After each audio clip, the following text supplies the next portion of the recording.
So here's the front of the Game Boy Advance packaging, screaming at you. Plays all games. Game Boy, Game Boy Color, and Game Boy Advance.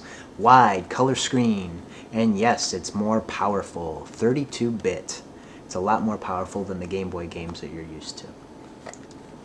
So taking a general look at the packaging here. Just says Game Boy Advance on all four sides. Again, this is released in several colors off the bat. This is Glacier, or clear, with kind of a blue tinge to it. There's also white and black and an indigo that matched the GameCube.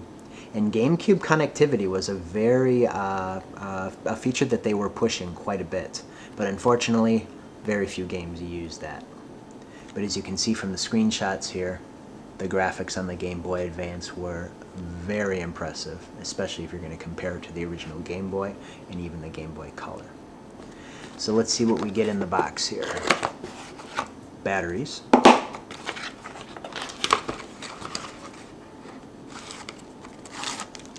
Paperwork.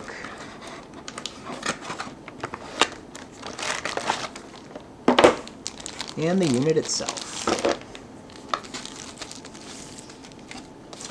Register your Game Boy Advance for a chance to win a Game Boy Advance game pack of your choice. Pretty cool deal. Consumer precautions. Boring. Nintendo Power subscription. And the instruction poster for the Game Boy Advance. How to put the batteries in, how to turn it on and off, how to put a game in, all those typical things. So let's take a look at the unit itself here. Wow, it is a wide screen. Very comfortable controls. Typical Game Boy start, select, D-pad, B and A, but now with the addition of R and L. What you're going to see, especially in the early Game Boy launch lineup, they reproduced a lot, or reissued rather, a lot of Super NES games. So even though they didn't include the X and Y buttons on the face along with B and A, they did include R and L shoulder buttons. And on the back, just battery cover. Houses two AA batteries, which isn't too bad for a color screen and a 32-bit processor like the one that this unit used. Looks like most of the controls are on the bottom. Volume dial, headphone jack, and then an on and off. This unit did not support any sort of AC adapter. It was batteries only. But what it did have is the Game Boy Pocket style EXT port for multiplayer. This particular unit did have a multi-tap just like the original Game Boy did, but it was different. You couldn't use the Game Boy one. Another accessory that was unique to the Game Boy Advance was an interesting device called the e-reader. And if you take a look at this contraption, I think it's the weirdest piece of plastic I've ever seen. But it sticks in the top here. How about the other way? Interfaces with that EXT port. And it has a card reader, kind of like credit card points of sale you see at stores. And what you were supposed to do with the e-reader is buy, of course, e-reader games. And this is the packaging for the e-reader. It came in a clear plastic blister pack, so all I have is the cardboard still. But included with the e-reader, sample pack, 5-card set. One NES style game, Donkey Kong Jr. Nintendo Power subscription, and of course the instructions for the e-reader. And games for the e-reader were on cards. So this particular one is open. Donkey Kong, Donkey Kong Jr. See, it says 5 of 5, 4 of 5, 3 of 5, 2 of 5, and 1 of 5. And you'll see up here, there is micro code on both sides of the card. And what you needed to do is go into e-reader mode. Once you turned it on, this functioned just like a Game Boy Advance cartridge would. You slide the card, and in this case, once you've slid all 5 cards through, you'd be playing the NES version of Donkey Kong Jr. Other games such as Animal Crossing for the GameCube supported the e-reader. The cards you would slide through would open up items, may even give you some playable games in the game. So they were trying to promote the connectivity with the GameCube. A rather unique peripheral for the Game Boy Advance is the e-reader. But even though the Game Boy Advance was just that, it was very advanced, 32-bit processor, color graphics, it did not have a backlit screen. And a lot of fans were disappointed with this. So, to respond, Nintendo released the Game Boy Advance SP in 2003. So here's the Game Boy Advance SP, released in 2003, designed to address several complaints about the original Game Boy Advance hardware. Right on the box, which is actually quite plain, it says built-in lighted screen, plays all Game Boy games, folding portable size, includes rechargeable battery and adapter. Now, we'll work our way backwards through those features. This is the first time a Nintendo Game Boy offered a rechargeable battery. It did not require the use of AA or AAA batteries, so that was a big plus. Folding portable size, I think that served two purposes. Number one, with it folding down, it protected the screen. And number two, I think at the time flip phones were very popular, so they were kind of capitalizing on that popularity. Plays all Game Boy games, Game Boy Color, and the new Game Boy Advance games. And built-in lighted screen. This was a considerable improvement over the difficult viewing angle and poorly lit screen of the original Game Boy Advance.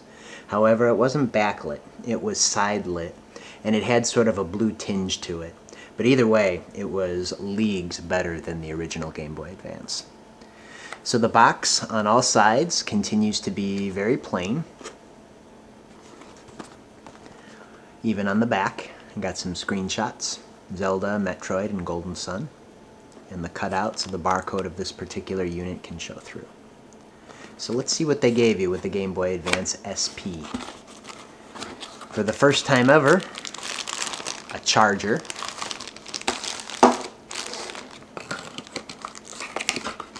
Take a look at the literature.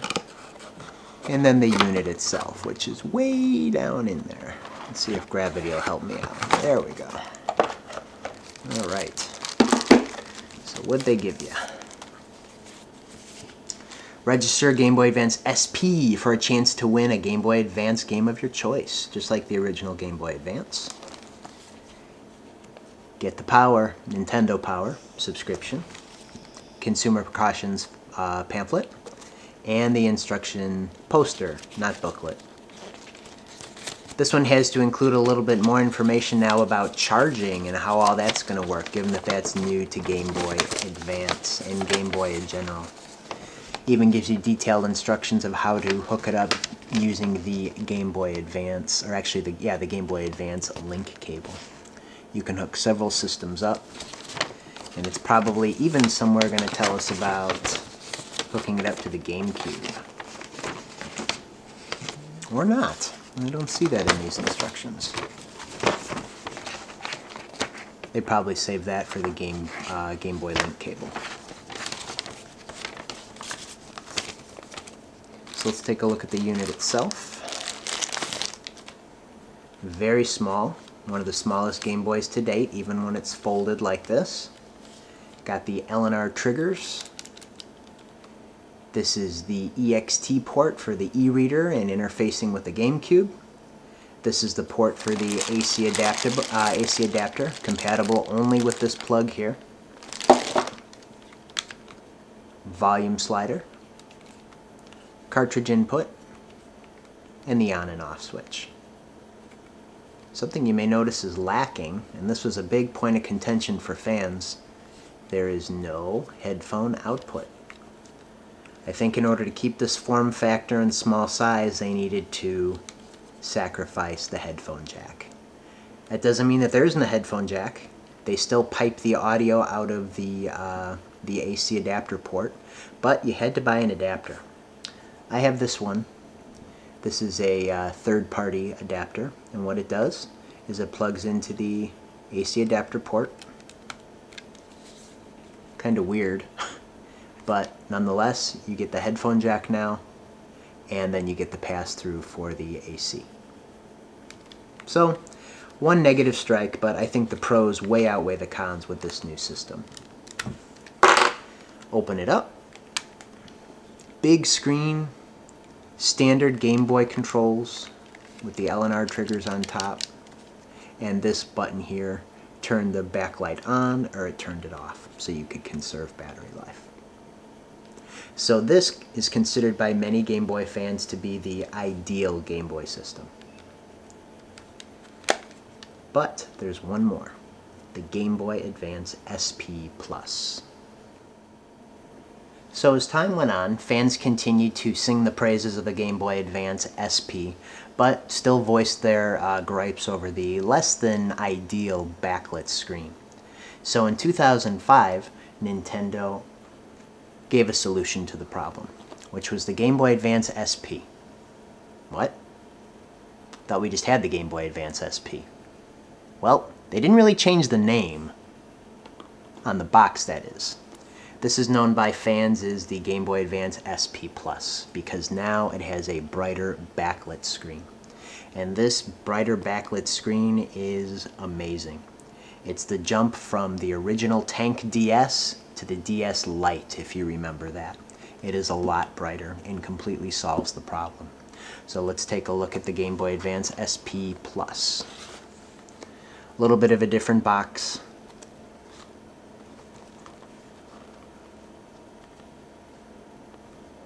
Got the cutout, some screenshots.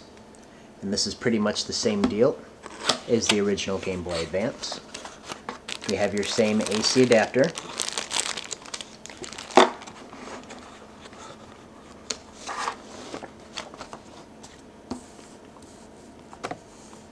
Nintendo Power subscription. And whoa, we're going multilingual here. This is one of the first products where Nintendo is covering multi-languages in the United States. We got the instruction booklet, which is really a booklet now, not just a poster, in English, French, and Spanish. Quite a big book. So it's finally an instruction booklet. Got the consumer precautions in 3 languages. An ad for the Game Boy player. Nintendo Power subscription, and a game catalog.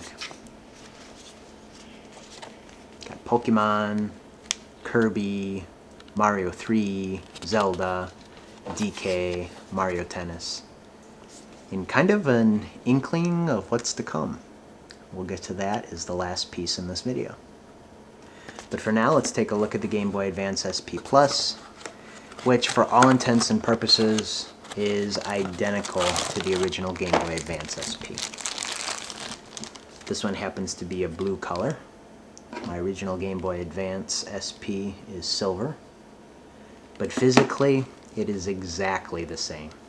Shoulder buttons, EXT port, AC in, power, cartridge slot, on-off switch.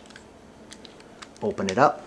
Same controls, same backlight button, but now, unlike the original Game Boy Advance where you push it once to turn the light on and another time to turn it off, you push it once to turn it on, medium bright, push it again, high bright, and then push it again, off. So there's a couple settings for the backlight. The only other difference, which isn't physical, comes in the form of the model number. And since Nintendo didn't really attach a different name to this particular upgrade of the system, they're both Game Boy Advance Sp. If you want to know which one you have, which to be honest I think it's obvious by the screen quality, keep in mind that the model of the original Game Boy Advance Sp is AGS001. Whereas the re-release, the Game Boy Advance Sp Plus with a great screen, is AGS101. So when you're looking for Game Boy Advance SPs, you're going to be looking for the AGS101 to get the better screen quality. So we're getting towards the end of the Game Boy lifespan. around this time, or actually a year prior to the Game Boy Advance SP Plus in 2004, Nintendo released the DS. And they announced that it would be a third pillar, meaning that it was going to coexist right alongside the Game Boy, that they weren't abandoning the Game Boy. And a lot of people speculated that that was Nintendo not really sure of how the DS was going to do.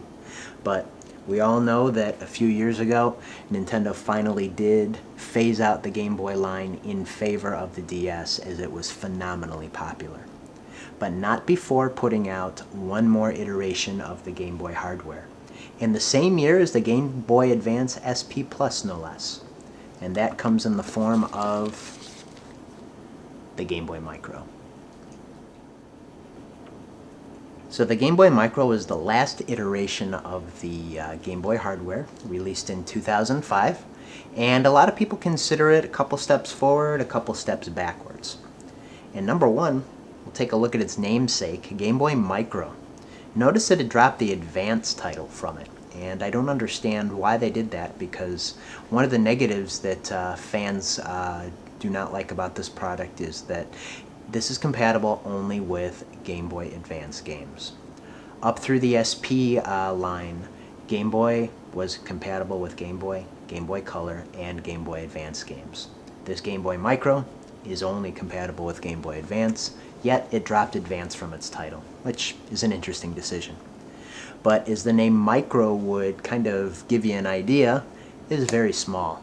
So this simplistic packaging lets the product speak for itself. You have a window and you see the actual product itself and how small it actually is. So there really isn't much else to speak of on the box at all. So let's open it up.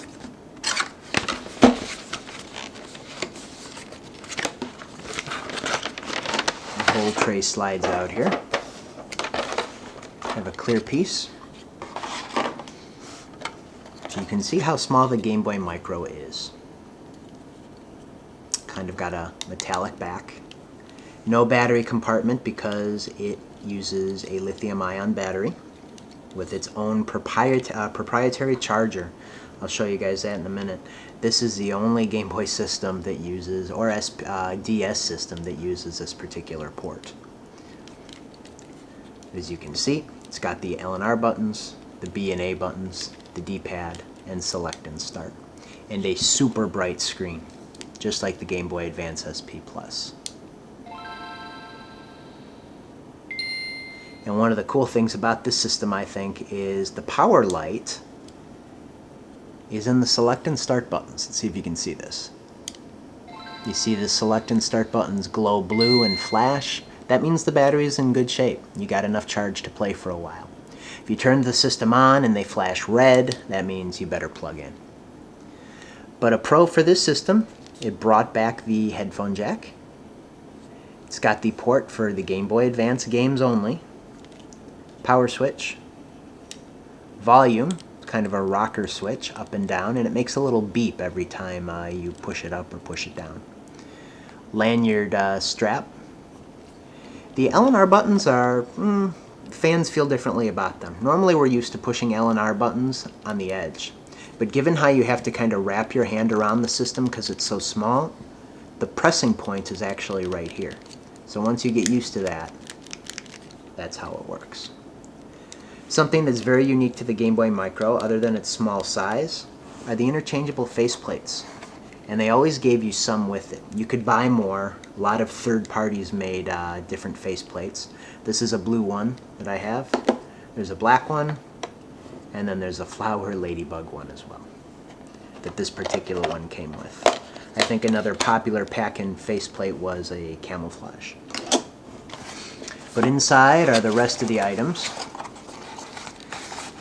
First thing that's kind of neat is this is the only Game Boy that came with its own little case. And it's nothing more than a soft cloth bag, but it fits neatly in there, and then you can close it up with a drawstring and bring it anywhere. So this is even more compact than the Game Boy Pocket. We also have the AC adapter with its proprietary plug This is the only unit that this particular AC adapter will work with. Probably has unique power requirements given its size. This piece of plastic, which is actually the release for the faceplate. You see, it has two little nubs right here. And what you're to do is on the side, take this piece, insert it, and the faceplate should pop up and come off. And there you see the Gameboy Micro without the faceplate, and you can exchange the faceplate by pushing down. So now we're black. And the only other item of interest in this box here, quite a bit, just like the Gameboy Advance Sp Plus. Multi-language instruction manual, consumer precautions, Nintendo Power subscription, game catalog. This one is the same as the other one. And register now to power up. More info about registering your games on the Nintendo website, which had not yet become Club Nintendo. This was just to register your product with the barcode, or the just the code that's included on the back of every piece of Nintendo hardware to get additional warranty coverage. So that's the Gameboy Micro, the last in the line of the Game Boy hardware, released in 2005. And so there you have it, the entire Game Boy line that began its legacy in 1989 with the original Game Boy, and then passed the torch off to the Nintendo DS in 2005 with the Game Boy Micro. And to this day, with the 3DS, Nintendo handhelds continue to be the top selling of all time.